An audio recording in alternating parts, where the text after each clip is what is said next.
અમદાવાદના બોડકદેવમાંથી high profile જુગારધામ પકડાયું છે. જણાવી દઈએ, સિંધુ ભવન પાસેના અશ્વવિલા બંગલોઝમાંથી 11 જુગારીઓ પકડાયા. બિલ્ડર, ફાઇનાન્સર અને જમીન દલાલ સહિતના 11 લોકો પકડાયા છે. જણાવી દઈએ, બંગલાનો માલિક એ સૈફુ રમાડતો હતો જુગાર અને પોલીસે 1 લાખ રોકડ રકમ, મોંઘીદાટ કાર જપ્ત કરી છે. આરોપીઓ મર્સિડીઝ BMW કાર લઈને જુગાર રમવા માટે આવ્યા હતા. પોકર ટેબલ ગોઠવીને છેલ્લા 1 મહિનાથી તીન-પત્તી રમતા હતા. અડ્ડો ચલાવનાર સૈફુ જુગાર રમાડવા માટે કમિશન લેતો હતો.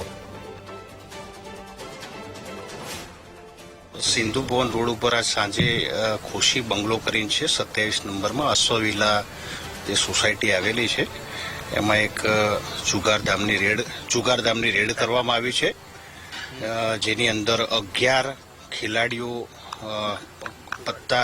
પત્તા અને એનાથી જુગાર રમતા મળી આવ્યા છે.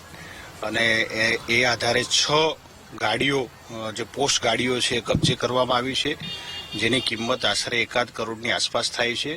અને કેશ 1.5 લાખની આસપાસ આપણે કબજે કરેલી છે. તદુપરાંત જે આ જુગારમાં કોઈનથી જે આ લોકો રમતા હતા એ કોઈન પણ કબજે કરવામાં આવેલા છે. અને હાલમાં પોલીસ આ બાબતે ગુનો દાખલ કરવાની તજવીજ હાથ ધરેલ છે.